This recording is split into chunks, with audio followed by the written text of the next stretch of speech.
Bonjour YouTube, c'est Diamond, Westworld saison 4, épisode 5. Un épisode assez ouf où on a enfin des réponses aux questions qu'on ne peut pas manquer de se poser à l'issue du précédent épisode, voilà, qui nous laisse sur une révélation choc pour bim, ça coupe juste après, forcément on a envie d'en voir plus, et ça commence direct.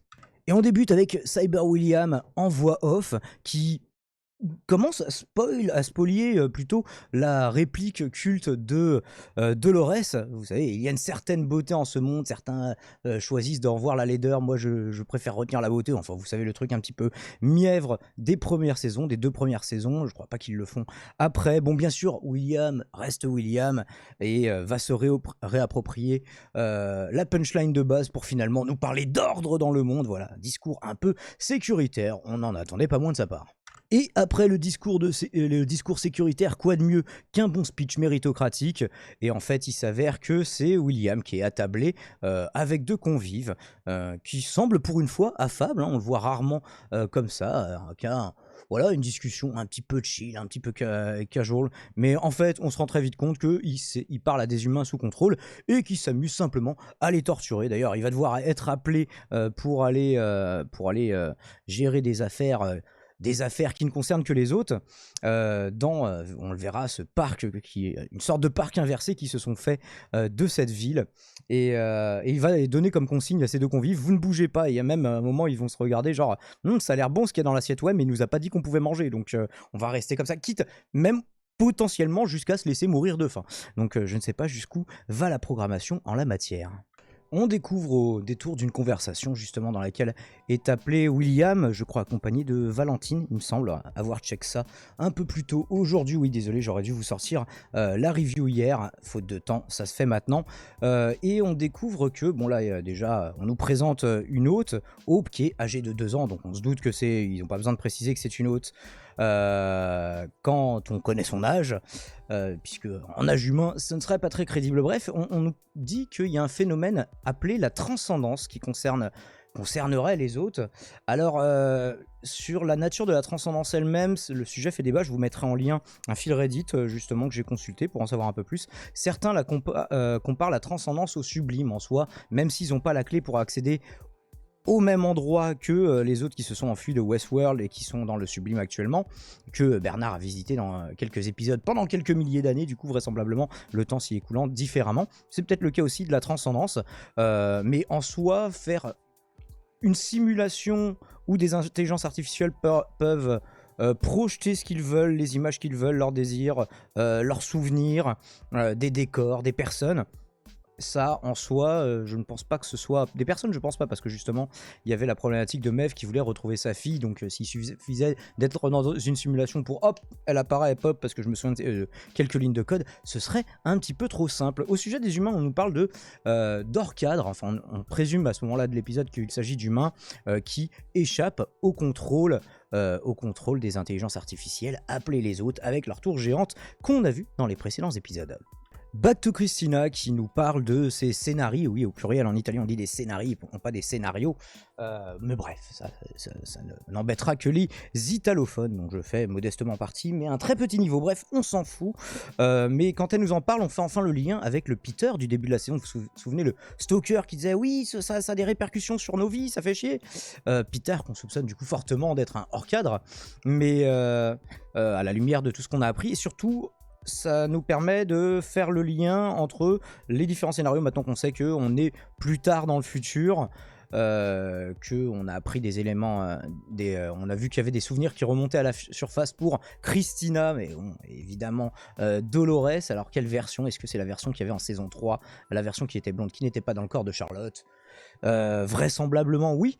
Pourquoi elle se retrouve amnésique? Et écoutez, parce que le lien qu'on fait immédiatement et que l'épisode nous résumera plus tard, c'est que les scénarios qu'elle écrit, c'est pas pour des PNJ de jeux vidéo, mais littéralement pour des PNJ humains qui peuplent cette ville, ce parc d'humains, et va se rendre compte de l'ampleur du nombre de personnes que ça concerne. Est-ce qu'elle est la seule à faire ce genre de choses? Est-ce que c'est une sorte de punition de l'autre facette de sa personnalité qui a décidé de la mettre dans cette situation? Est-ce que c'est une sorte de bug dans la matrice? On verra qu'il y a beaucoup de rapprochements à faire avec Matrix dans cet épisode. Et surtout, est-ce qu'elle se souvient de qui elle est? On verra que pas franchement, même s'il y a des réminiscences de certaines boucles qui reviennent un peu à la Deathloop. D'ailleurs, n'hésitez pas à aller voir ma vidéo sur Pick Rexley, justement, une réminiscence de boucles du passé un peu anormal, mais c'est dans Deathloop. Bon voilà, je fais le lien avec Westworld et je fais mon auto-promo de façon un peu lourde. Mais allez-y, foncez dedans. Et hop, on y retourne au mastic, Christina qui est de retour au boulot et donc qui commence à écrire un personnage qui, on comprend très vite, est justement ce dont je parlais il y a quelques secondes, la réminiscence de boucles dans Westworld, la fille de fermier qui vit à la campagne.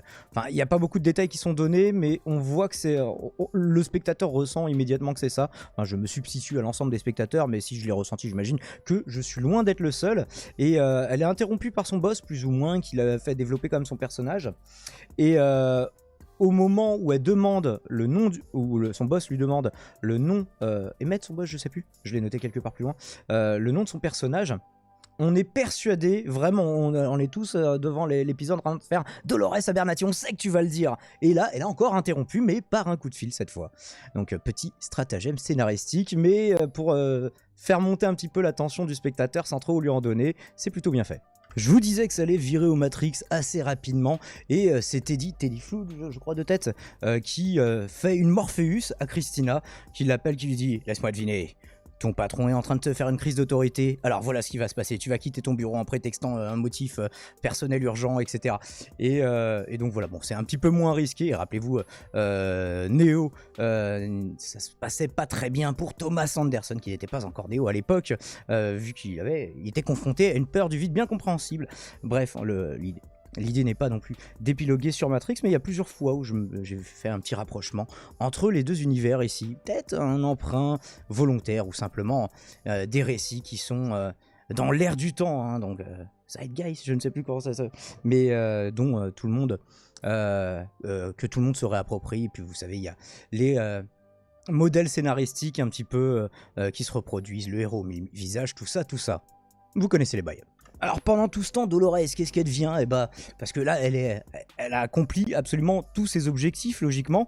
On voit qu'elle a l'air de se faire chier dans son petit monde parfait, où absolument tout et tout le monde est soumis à sa volonté. Elle fait jouer un pianiste dans la rue. On sait pas depuis combien de temps il joue, mais le mec a les mains en sang, donc on n'aura jamais d'explication. Est-ce que c'est parce qu'il joue trop? Est-ce que c'est parce que s'amuser à le punir, à le torturer, à lui battre les mains? J'en sais rien. Et vas-y, continue à jouer avec les mains cassées, connard. On ne sait pas. En tout cas, ça n'a pas l'air d'être très plaisant. Et des passants, ah bah voilà, vous êtes des danseurs maintenant, dansez pour moi, et puis elle au milieu. Alors du coup l'opposition, ils sont à peu près tous en noir, non, il y a une personne en gris clair quand même en bas à droite de l'écran, mais du coup elle se distingue assez nettement parmi ce ballet de danseurs où elle est seule, et c'est peut-être ça justement le problème de Dolores, c'est que finalement elle est seule. Ah, déjà que c'est un bout de personnalité qu'a split, on va revenir là-dessus. D'ailleurs, ce sentiment, elle va l'expliciter directement à Cyberwheel, hein, en lui disant God is bored, littéralement, voilà, c'est elle la déesse, et bien sûr, elle se fait chier comme un rat mort qui pourrit au fond d'une cave du Luberon un samedi matin. Donc je vous laisse imaginer. Après s'être fait un siège avec des humains, alors vraiment, elle se fait chier. On voit derrière qu'il y a des vraies chaises. Elle aurait pu dire apportez-moi une chaise, les larbins. Non, non, mettez-vous tous les trois en forme de chaise. Et donc elle va demander de façon un peu ironique pour William, hein, qui a l'air justement de prendre la mesure de son impuissance. Elle va lui dire qu'est-ce que t'en penses toi? Il va faire de toute façon moi mon code il est basé sur le tien, donc je pense ce que tu veux que je pense. Rappelant par là même que lui-même n'est pas vraiment, même s'il a une position privilégiée dans la hiérarchie de Dolores Hayes, vu que c'est un peu plus ou moins son second, et que les autres ont manifestement gagné en une génération, hein, le temps que les enfants grandissent, les enfants infectés, il sait qu'il n'est qu'un larbin et que de toute façon il n'a pas de réel libre arbitre finalement. Si Dolores Hayes se sent si mal, si ennuyée, si lasse de tout ça, malgré sa victoire complète, c'est justement parce qu'elle est seule dans le sens où elle est la seule à être pleinement consciente dans cet univers qu'elle s'est créé, étant donné que les autres, tous les autres non, en tout cas Cyber William c'est le cas, et alors on verra que plus tard il nuancera un petit peu, il précisera un petit peu ce propos, parce qu'à ce moment de l'épisode on se dit mais est-ce que c'est tous les autres qui sont basés sur sa programmation et donc autres comme humains finalement c'est la seule personne à être vraiment vivante dans cette ville. Tu m'étonnes, c'est une sorte de ville fantôme, de train fantôme avec des boucles humaines et des autres qui se baladent, mais qui sont tous assujettis à une seule personne, une seule volonté, la sienne. Tu m'étonnes qu'elle s'emmerde. Ici, un plan qui fait un peu fake sur le quartier qu'entoure la tour gérante asservissant l'ensemble de la ville. Je ne sais pas jusqu'où s'étend son contrôle. On voit qu'il y a des sortes de relais de cette tour avec des haut-parleurs un peu partout dans la ville. C'est dommage parce que l'amorce du plan, lui, était bien avec le petit truc en osier tressé juste avant les choses technologiques, les robots de part et d'autre. On est sur un budget de série, mais là, vraiment... toutes les constructions derrière, on n'y croit pas, et donc un petit peu plus tard dans la scène, on va retrouver Hope, vous savez, la jeune hôte de 2 ans qui n'a pas encore fait sa transcendance, et qui, je ne sais pas ce qu'il y a ma connexion aujourd'hui, et qui est retrouvée décédée, suicidée, et c'est là que Dolores va expliquer sa théorie comme quoi les humains infectent les hôtes. Les infectent comment? Justement, c'est la question qu'on se pose à ce moment-là. Alors c'est ici que Cyberwheel va un petit peu préciser, voire contredire ce qu'il disait tout à l'heure, puisqu'il explique que Dolores a donné aux autres la liberté de faire tout ce qu'ils voulaient. Et du coup, tout ce qu'ils voulaient, pas forcément des buts nobles, grands, vertueux, qui se mettraient au-dessus des humains selon Dolores, parce qu'elle dit, bah, finalement, vous avez juste recréé un parc. Alors, je m'attendais à ce que ce soit elle, mais visiblement, c'est pas le cas. Elle a l'air de s'y faire chier. Mais alors, elle a bien approuvé, ceci dit, ce parc. Mais elle pensait qu'ils allaient faire autre chose de mieux. Alors, un petit peu ironiquement, plutôt cyniquement, Cyberwheel va lui dire, oh, d'ici un siècle ou deux, on sera peut-être lassé de torturer les humains et d'avoir renversé la situation. Et du coup, on se sera peut-être ennuyé, eu le temps de s'ennuyer dans ce Human World, on va l'appeler comme ça, vu qu'il y avait Warworld, Westworld, Human World, pourquoi pas, où les autres sont désormais humains. Donc voilà, elle dit, bon, la loi du talion, je m'attendais à mieux. On voit en arrière-plan, d'ailleurs, pendant cette conversation, ce qu'on imagine une transcendance, un hôte qui se fait retirer sa perle pour la mettre sur une sorte de réceptacle qui a pas tout à fait une forme humaine, auquel il manque des bras, des jambes, mais on distingue vaguement un torse, une tête, ce genre de choses. Voilà ici, donc un hôte qui se fait retirer sa perle. Je vais essayer de vous retrouver le moment. Donc ici, c'est le moment où on lui retire. Et donc là derrière, on voit surtout un androïde qui n'a pas de skin, mais c'est pas le premier qu'on connaît, c'est ceux qui sont pas censés interagir avec les humains à la base, ou s'infiltrer parmi eux, mais ça c'est devenu un but ultérieur, et là vous voyez la forme dans laquelle il est, on distingue une tête, un torse, pas de bras, un peu en mode Vénus de Milo, mais robotique, et je ne sais pas, voilà, est-ce que c'est l'appareil qui sert à faire la transcendance et à les envoyer dans cette simulation? Je ne sais pas, ma foi, ça fait peut-être partie des buts plus nobles que recherche Dolores, qui, voilà, une fois arrivé au pouvoir, se dit quoi faire de ce pouvoir finalement. Et surtout, ce que j'ai trouvé intéressant, c'est William lui dit, mais pourquoi tu nous forces pas, nous les autres, à œuvrer dans le but que toi tu jugeras noble? Et à ce moment-là, elle répond, bah non, parce que c'est ce qu'un humain ferait. Un humain dans sa situation, voilà, serait tenté d'abuser de tout le pouvoir limité, parce qu'elle pourrait les contraindre à œuvrer tous dans un même but, vraisemblablement, d'après ce que Cyberwheel nous dit. Et donc des hôtes qui finalement n'évoluent pas assez pour Dolores, et William explique, ben ouais, c'est normal, en fait on a été créé par les humains à leur image et on hérite de leurs appétits, quelque part, une autre façon de dire, de leurs bas instincts. Mais est-ce qu'ils sauront transcender justement ces bas instincts? Est-ce que c'est là-dessus que c'est basé la transcendance? Est-ce que ça a un rapport avec ce but plus noble que finalement Dolores ne laisse dans le flou, qu'elle ne définit pas vraiment concrètement? Et ce qu'on apprend dans le récit de Hope, c'est que finalement, enfin à travers le récit qui nous est raconté à son sujet, c'est que c'est pas un virus ni biologique ni informatique bien sûr qui contamine les hôtes par le truchement des humains, mais c'est simplement les humains qui les font douter du bien fondé de leur action, raison pour laquelle il est interdit de leur adresser la parole, il faut les abattre à vue.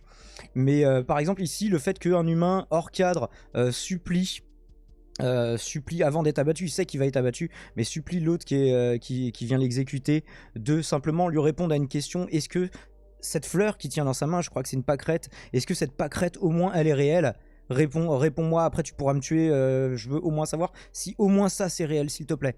Et il la supplie vraiment ça, et elle lui répond d'ailleurs juste avant de le tuer, finalement elle le tue bien, après ça elle a fait un carnage et 3 jours plus tard elle va se suicider, mais les supplications de cet humain semblent avoir fait vaciller la programmation et donc la raison de Hope. Et on apprendra qu'elle n'est pas la seule, qu'il y a 38 autres qui se sont suicidés de la même manière, dans les mêmes circonstances, après avoir participé à un jeu, puisqu'ils ont fait de la traque de ces hors-cadres. Et dès que vous n'êtes pas dans la matrice, il faut vous supprimer immédiatement. On se rappelle la libération de Neo aussi, où c'est pour ça que le Nebuchadnezzar devait le localiser. Ils lui disent, hein, la pilule c'est un traceur, parce que ils vont t'évacuer et après ils vont le buter.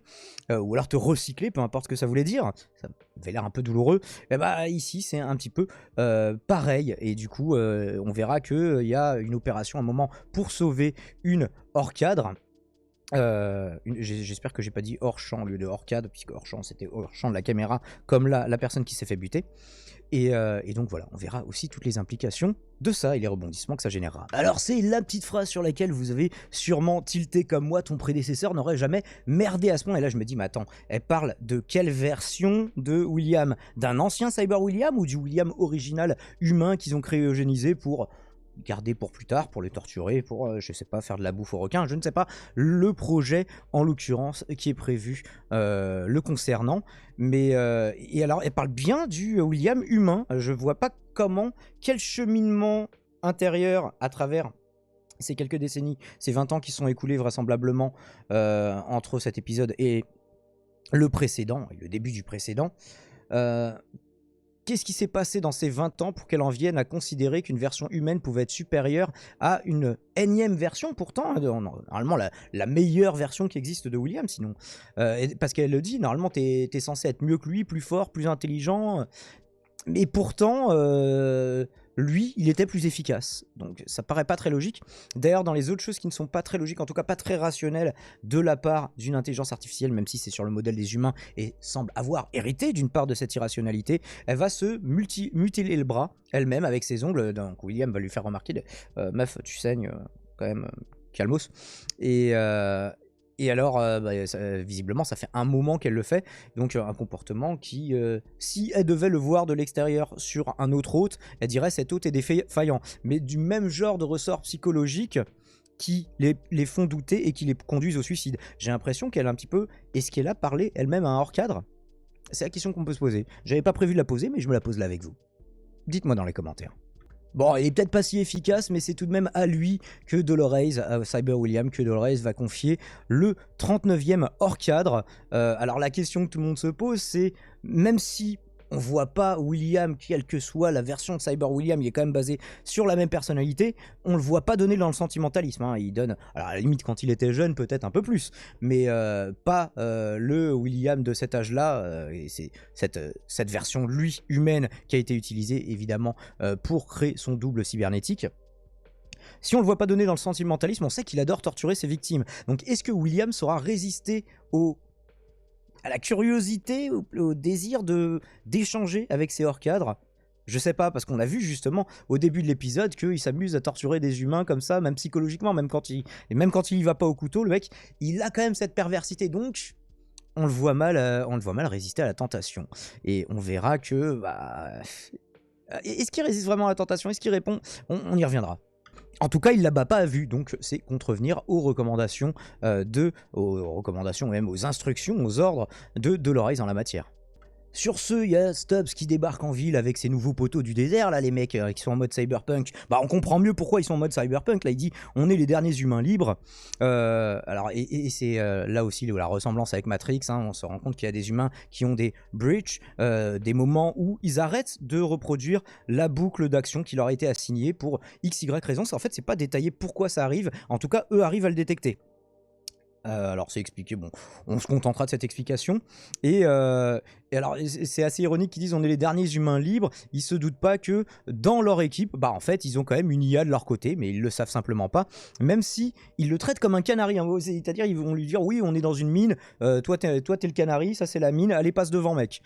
Donc un peu un bizutage de Stubbs, mais qui n'est pas censé être un bizutage raciste envers les androïdes, en tout cas pas à ma connaissance. Est-ce qu'ils ont des raisons de se douter de... Alors, ils ont des raisons de se méfier. Dans le monde dans lequel ils vivent, ils ont que des raisons de se méfier en fait. Mais de Stubbs en particulier, je ne crois pas. Et alors Bernard, Bernard, on n'entendra pas parler de lui dans cet épisode. Il est resté se reposer. Il a vu dans le futur que ça servait à rien qu'il vienne. Il a vu dans le futur qu'il n'était pas au casting de cet épisode et qu'il fallait faire des économies sur son salaire, je ne sais pas. Teddy, qu'est-ce qu'il fait Teddy, il continue son discours à la Morpheus. Évidemment, ce monde n'est qu'une histoire, c'est une illusion qu'on a superposée à ton regard pour t'empêcher de voir la vérité. Quelle vérité? Le fait que tu es un esclave, Néo. Bref, vous connaissez les bails Matrix. Alors là, sauf que c'est pas, il va pas lui dire tu es une esclave, il va conclure par tu es une déesse dans cet univers, dans ce monde d'après, littéralement. Et en fait, il va lui en faire la démonstration, pas en le faisant lui directement, justement, il pourrait, mais c'est encore plus convaincant que ce soit elle qui le fasse. Il va dire, réécris l'histoire des personnes là, tu vois les deux personnes là qui sont en train de bouquiner, elles sont seules, bon vas-y, maintenant elles sont plus seules. Je veux que tu imagines un nouveau narrative, c'est comme ça qu'elle appelle ses scénarii, et du coup elles vont commencer à se parler, il va faire, vas-y, c'est peut-être une coïncidence, vas-y, on va voir si c'est une coïncidence, fais en sorte qu'elles reviennent à leur solitude, et bim, juste après, il y en a une qui insulte l'autre, qui se barre, et elles reviennent, effectivement, chacune à leur solitude. Alors si Christina réalise les privilèges dont bénéficient les androïdes dans ce monde d'après, Teddy la prévient quand même qu'il va falloir se méfier un petit peu et surtout continuer à suivre sa routine pour ne pas qu'elle se fasse griller. Griller par qui? Pourquoi est-elle... Alors ça nous confirme aussi une chose, ça nous confirme que Christina c'est bien une autre, parce qu'on pouvait se demander au début de la saison, attends, est-ce que c'est une humaine qui lui ressemble? Est-ce qu'ils sont foutus d'avoir fait une humaine sur le modèle de l'androïde original en changeant la couleur de cheveux et en traficotant sa mémoire, puisque on voit qu'ils peuvent trafiquer la vie des gens, donc ils auraient complètement pu avoir, je sais pas, une manipulation génétique ou je sais pas, non pas un clone, parce que le matériel de base n'était pas biologique, mais... c'est possible que ce soit une manière de la torturer, ou ça se trouve c'est un androïde auquel on a injecté des souvenirs parcellaires. Alors pourquoi elle a certains souvenirs malgré tout? Est-ce que c'est un formatage qui a foiré? Souvenez-vous, dans la dernière saison, l'amnésie de Christina s'explique, puisqu'on a dilette à peu près tous ses souvenirs justement pour trouver le portail du sublime, et Marathon Laveuse appelle parce qu'elle veut que je la fasse revenir avec moi. Dites-moi si vous avez des Marathon Laveuses un peu collantes vous aussi. On a l'équipe de Stubbs qui se fait lamentablement repérer par Cyber William, du coup tout de suite activer l'ordre 66, tous les humains qui arrivent sur lui, qui arrivent sur eux, ils commencent à faire ouais mais on n'avait pas une humaine hors cadre à les sauver, ouais c'est compliqué, du coup Cyber William arrive en premier auprès d'elle, mais comme je m'en doutais, il la bat pas vue. Alors, en fait, là, sur le coup, oui, j'étais un peu déçu parce que j'avais pré-shot à la fois qu'il la battrait pas à vue, qu'il échangerait avec elle. Je viens de revoir la scène, il échange pas vraiment avec elle, c'est-à-dire qu'il la laisse parler, mais lui-même ne répond rien, et lui laisse même faire un câlin, lui mettre la tête sur l'épaule. Après, juste après, il va se raviser et commencer à faire, oui, au fait, mince, je devais la tuer, mais elle va être sauvée par, je ne sais plus comment tu t'appelles, de la résistance. Est-ce qu'on lui a déjà donné un nom à ce mec, le pauvre? En tout cas, il a un blouson en cuir stylé façon Matrix. Donc voilà, ça corrobore un petit peu dans l'esthétique la métaphore filée que je vous fais depuis le début de l'épisode. Donc voilà, elle, c'est une sorte de Néo de Trinity qu'on essaye, voilà, qui vient d'être éveillé, qui vient d'être red pill et qui a été sauvé des robots nettoyeurs des égouts du futur. On se demande si c'est pas une matrice dans la matrice et tout ce qui l'entoure. Bref, je vous renvoie à la vidéo de Paul à ce sujet, ou à Matrix 4 qui l'explicite un petit peu sur le coup. Donc voilà, elle va réussir à être sauvée. Ça me semblait assez improbable, hein. Ils avaient toute la ville à leur trousse et ils arrivent quand même. Bon bah vas-y, on envoie quelqu'un sur le toit, ça va le faire, on occupe tout le reste de la ville, globalement. Et puis en plus, est-ce qu'ils ont des flingues qui tuent que les humains du coup? Pour se venger qu'il y avait des flingues qui tuaient que les autres dans les anciens parcs, ça paraît très logique. Et comme prévu par le mec de la résistance, il dit attention, vite, faut qu'on parte. Il va se relever parce qu'il tire pour sauver la meuf, il tire sur William qui s'apprêtait lui-même à tirer sur la hors-cadre dont on connaît pas le nom à ma connaissance peut-être, mais il m'a échappé. Et effectivement, il se relève quelques minutes plus tard et on se dit mais what the fuck? En fait, comment ça fonctionne? C'est-à-dire que les balles ne t'endommagent pas assez pour te stopper, t'immobiliser complètement, sans même parler de le tuer, hein, mais simplement de le neutraliser. Par contre, il faut quand même quelques minutes avant qu'il puisse se relever. Le mec a besoin d'un temps de chargement, c'est bien pratique scénaristiquement, mais comment ça justifie? Est-ce que vous avez vos théories? N'hésitez pas à me les donner. Alors l'avertissement de Teddy à Christina, c'était un peu un fusil de Tchekhov. Évidemment, dans cet épisode, 2 scènes plus tard, On a quoi? Eh ben, on a Dolores, qui est son ami de passage en ville, qui veut soudain aller boire un verre avec Christina. Le hasard, décidément. Et elle a des questions assez insistantes sur sa vie sentimentale, lui précisant même qu'elle a les moyens de la faire parler. Donc c'est sympathique et menaçant en même temps, même si c'est sous couvert d'humour. Et alors, il y a l'attention qui est tournée par des mecs qui font du bruit en arrière-plan. Est-ce que ça faisait partie de leur boucle de programmation? En tout cas, ça vient une sorte de sauvé par le gong pour Christina, qui commence à se dire ouais, elle devient un petit peu flippante. Et d'ailleurs, on verra qu'elle la suspectera. Du coup, par rapport aux sujets abordés qui sont vraiment très small talk, très voilà, discussion un peu chill, la tonalité est vraiment très très étrange et pesante, mais en même temps, il s'agit là de deux versions de la même intelligence artificielle à la base, Dolores Abernathy, qui s'est scindée en deux personnalités distinctes, dont l'une seulement en a conscience et est en train de sonder l'autre, son alter ego, pour vérifier qu'elle est toujours bien amnésique. Comment ça pourrait donner lieu à un bavardage normal? J'ai envie de vous poser la question. On a le boss de Christina, alors que justement elle faisait des recherches sur Charlotte Hale, et elle trouve rien. Et par contre, du coup, je l'appelle Dolores à chaque fois, je devrais l'appeler Dolorale. Mais non, c'est moche. On va rester sur Dolores Hayes, et puis ça me fait penser à de la Hayes, et donc c'est très bien. De la Hayes, c'est BD légal, évidemment. Donc Emmett qui va jouer carte sur table. Alors en fait, le moment où ça éveille son attention, c'est quand elle fait une recherche sur Dolores Abernathy, justement, confirmant que c'est bien le nom qu'elle s'apprêtait à dire à son boss un peu plus tôt, justement ce même Emmett que vous voyez à l'écran, qui nous parle de percer le mur du jardin, on y reviendra.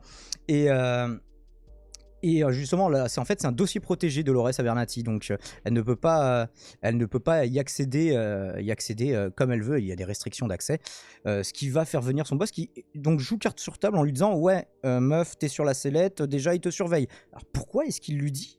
On comprend pas très bien. Et au moment où son comportement devient menaçant, elle va le freeze, confirmant par là même que Emmett est bien un humain soumis au contrôle, à moins que, ça serait pas mal comme strat de faire semblant d'être un humain soumis au contrôle, mais en fait d'être un autre qui fait semblant d'être freeze, pour pouvoir encore mieux rencarder Dolores, que je continuerai à appeler comme ça du coup, ou Dolorale si vous préférez, mais c'est très moche. Et c'est, je crois, Captain Popcorn qui dit Doloroth, mais je trouve ça encore pire. Donc, on va rester sur Dolores. Et c'est là, et du coup, en fait, elle pourrait avoir des actions, en fait, se dire bon bah voilà, je les freeze, à partir de ce moment-là je peux faire ce que je veux, et malgré tout être sous surveillance rapprochée. Alors après, est-ce qu'un humain freeze, c'est pas comme une caméra de sécurité où il peut pas bouger, il peut pas intervenir, il peut pas interférer, il ne peut pas communiquer, mais il peut continuer à voir et plus tard à retransmettre des informations? Je ne sais pas là non plus, et je ne me prononce pas sur ce coup. Je suspends mon jugement d'une façon zététicienne. Prenez ça dans la gueule. Et c'est après l'avoir freeze et dit tiens bah tu as un petit peu le pouvoir de la force, tu as envie de rentrer chez toi, aller voir ta femme, ok j'ai envie d'aller rentrer chez moi, il n'y a rien de particulier, enfin c'est un petit peu ça. Du coup on va faire que des parallèles avec Matrix. Il y a du coup Christina qui accède enfin à ces narratives, à savoir les histoires fictives auxquels les humains à qui on les assigne croient vraiment, comme s'il s'agissait de leur propre existence, à part certaines personnes qui s'en rendent compte, notamment probablement Peter, même si les autres hors cadre ne sont pas venus se plaindre aux locaux de Olympiad Entertainment. Et c'est étonnant que Peter se soit pas fait buter direct d'ailleurs. Peut-être que c'était un des premiers hors cadre, qui sait. On a ce plan que je trouve plutôt joli avec Cyber William au premier plan et la version originale cryogénisée en arrière-plan pour l'occasion d'un tête-à-tête avec lui-même. Décidément, c'est l'épisode des gens qui se parlent à eux-mêmes ou à d'autres versions d'eux-mêmes. Du coup, c'est cool que ça fonctionne comme ça, parce que dans les voyages temporels, il y aurait des soucis de paradoxe du grand-père ou ce genre de choses où on ne peut jamais voir son double du passé ou du futur. Bah là, pas de problème, on peut converser avec soi-même. Donc l'occasion pour Cyber William de nous faire une petite crise existentielle, et on voit que ça a l'air d'amuser l'original. Alors j'ai bien aimé le détail lors de sa décryogénisation où on voit son costume qui est blanc, et en fait voilà qui a des stries blanches qui petit à petit refluent. Je ne peux pas vous le laisser plus longtemps, mais qui refluent au fur et à mesure de son dégel. Et alors est-ce que ça fonctionne en mode il faut décongeler pendant plusieurs heures, et puis ou alors est-ce que bip t'appuies sur un bouton, 2 secondes plus tard il est conscient?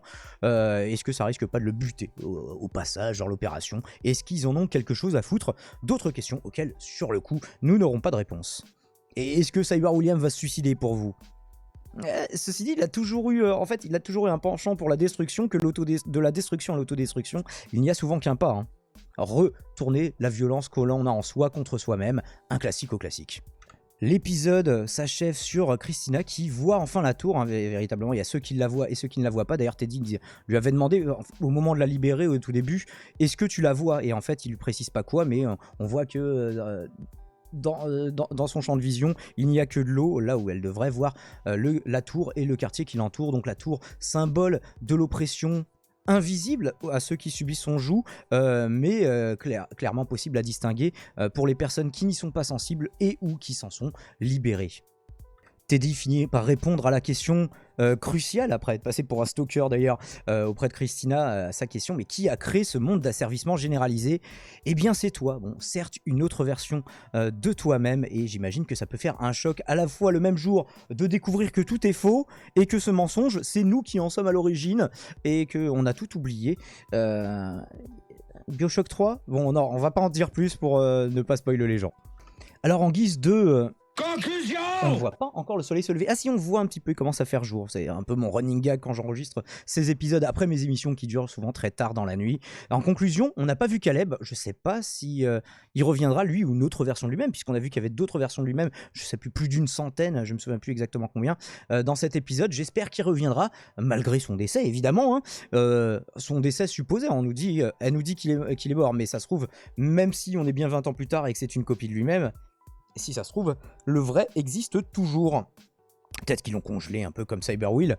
Pas de Maeve non plus, pas de Bernard, ni de Frankie, du coup, parmi les rebelles qui est resté au bercail avec Bernardo et du coup sans le cadavre de son papa qui est cherché dans l'épisode précédent.